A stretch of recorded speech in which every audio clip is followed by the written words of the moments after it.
Temuan Badan Pemeriksa Keuangan BPK Provinsi Gorontalo tentang penggunaan jumlah dana kerjasama pemerintah daerah dan badan usaha atau KPDBU yang digunakan oleh pemerintah Provinsi Gorontalo untuk Rumah Sakit Ainun Habibie ditindaklanjuti oleh Komisi 1 DPRD Provinsi Gorontalo. Tindak lanjut tersebut dilakukan dengan menggelar rapat pertemuan di ruang Inogaluma dengan menghadirkan mitra OPD terkait di lingkup pemerintah Provinsi Gorontalo. Dalam rapat tersebut, Komisi 1 meminta penjelasan kepada pihak pemerintah Provinsi Gorontalo terkait penggunaan dana tersebut.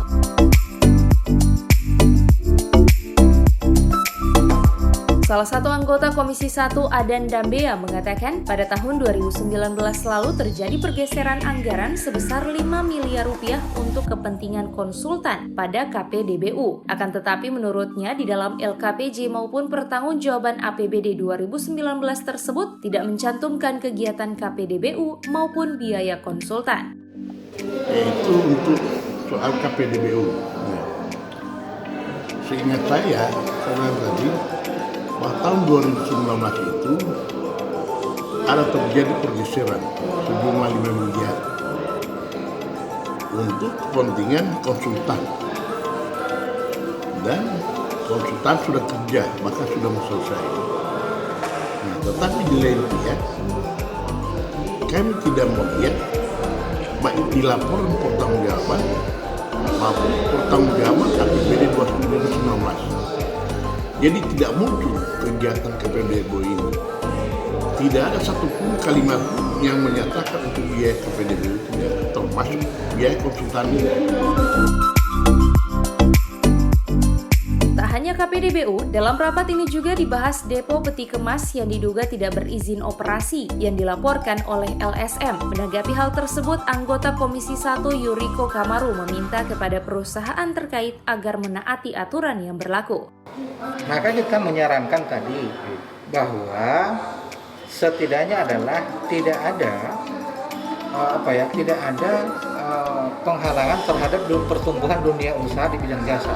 Itu yang pertama. Karena regulasi atau aturan memberikan ruang itu. Maka ketika juga para pelaku usaha harus tunduk dan taat terhadap aturan yang berlaku. Pak, ini kan tidak ada izin dari sejauh ini Pak untuk operasinya. Kenapa kan tidak pernah diundang untuk mereka sebelumnya? Nah, makanya ini kan saran kita tadi adalah kita akan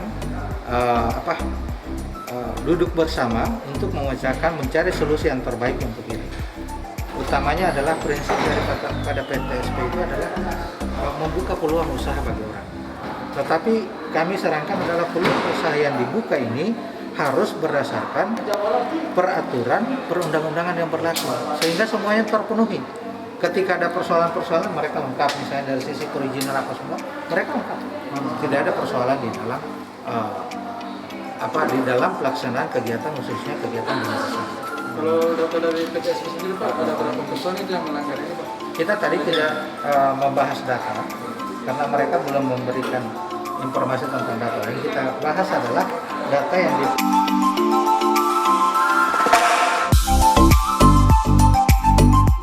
Rapat yang berlangsung selama 1 hari tersebut dipimpin langsung oleh Ketua Komisi Awe Talib serta turut dihadiri oleh anggota Komisi 1 lainnya.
Liputan Advertorial Mimosa TV.